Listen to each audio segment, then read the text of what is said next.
Masechet Baba Batra, résumé du Daf Kuf Vav. Celui qui vend un champ à son ami, il lui dit voilà, je te vends un champ qui fait un bête court, une surface d'un bête court. Il lui donne précisément les simanim, les frontières, il lui dit voilà, tu vois ce champ-là, de là à là, d'ici à là, c'est le champ que je te vends. Et voilà qu'il s'avère qu'il s'est trompé sur les mesures sur la surface, c'est pas un bête court. Jusqu'à un sixième de différence, si il y a une erreur, une différence moins qu'un sixième, c'est vendu, parce que l'acheteur il a vu le champ. Si il y a plus qu'un sixième de différence, alors ils doivent se calculer les différences.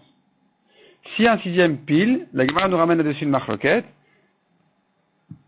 Est-ce que le sixième pile de différence c'est vendu, ou bien non, ils doivent calculer. La Gemara ramène là-dessus une objection, elle résout le problème. Et ensuite elle passe à une histoire sur Rav Papa. Rav Papa a acheté un champ. Le vendeur lui a dit, voilà, je te vends un champ, regarde ce champ-là, je te vends. Il y a ici, c'est un champ d'une surface de 20 CA. Et Rav Papa le mesure, il n'en trouve que 15. Il vient se plaindre chez Abaye. Abaye lui dit, tu as vu, tu as accepté, tant pis pour toi. Et Rav Papa l'objecte, il lui dit, mais on a vu dans la Mishnah jusqu'au sixième, là c'est plus qu'un sixième. Il lui dit, non, mais là tu connaissais le champ, donc tu peux pas te plaindre. Et alors, mais lui, il m'a dit, mais le vendeur, il m'a dit qu'il y en avait 20, finalement, il n'y en a que 15. Il lui répond à Abaye, il lui répond, non, il voulait te dire que c'est 15 qui valent comme 20. Donc tu ne peux pas te plaindre, maintenant tu dois accepter le champ tel quel. Nouveau cas, deux frères qui sont partagés l'héritage selon un goral. Donc selon le goral, on a choisi quel frère sera à l'est, quel frère sera à l'ouest. Le goral acquiert. Il acquiert, la Gemara l'explique d'abord. La première explication, ça ressemble, on l'apprend du partage de la terre d'Israël qui a été faite selon le goral. Et la Gemara conclut de dire, puisqu'ils se sont mis d'accord, il y a eu un arrangement entre eux d'accepter le goral.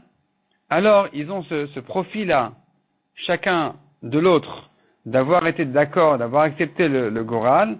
Et en échange de ce profit que chacun a reçu de son prochain, il s'engage lui aussi à accepter le kinyan du goral. C'est pour ça que le goral fait ici un kinyan. La Gemara dit encore, deux frères sont partagés l'héritage. Tout d'un coup vient un troisième, de nulle part, et on ne sait pas quoi faire maintenant avec le premier partage. Selon Rav, il faut annuler le partage. Selon Shmuel, chacun va donner un peu du sien. La Gemara dit, selon Rav qui a dit qu'il faut annuler le partage, c'est que dans ce cas-là, où le partage n'a pas été fait correctement, il a été fait en deux au lieu d'être fait en trois. Mais s'ils étaient trois associés, deux d'entre eux ont partagé en trois le bien devant un bedin, ça a été fait correctement, le troisième arrive, il n'est pas content, il n'a pas son mot à dire, ici on ne va pas annuler le partage, même selon Rav. C'est que quand ils étaient deux, et c'est que quand ils sont partagés en deux au lieu de trois parts, c'est là que Rav a dit il faut annuler. La Gemara dit aussi selon Shmuel, qui a dit non, on va laisser les choses telles quelles, chacun va donner simplement du sien un petit peu, mais on ne va pas annuler le partage. Il y aura un autre cas où Shmuel lui pense qu'on ne dit pas que ce qui a été fait est fait. Quelqu'un qui dit je te vends une quantité d'un cours et il commence à lui verser le cours de blé, un cours de blé lui commence à lui verser dans son récipient, on ne dira pas au fur et à mesure qu'il a rempli le récipient de l'acheteur, c'est acquis à l'acheteur. On ne dira pas ça. Ici on dira que ils peuvent encore annuler la vente. Comment ça se fait? C'est quoi la différence? La Gemara dit non, c'est une takana de Chachamim au profit du vendeur et de l'acheteur de pouvoir regretter jusqu'à la dernière minute parce que c'est ça leur intérêt des deux. Tandis que dans le cas des associés qui sont partagés, ils ont eu l'intention que cette séparation soit définitive.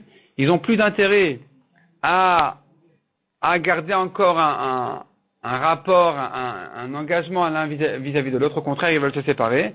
Donc ici, le partage est définitif. S'il y a un troisième frère qui arrive, chacun devra donner du sien un petit peu d'après Shmuel, mais on ne va pas dans ce cas-là annuler tout le partage rétroactivement. Ni même annuler dorénavant. On n'annule pas le partage, chacun garde sa part, simplement chacun va donner du sien un petit peu.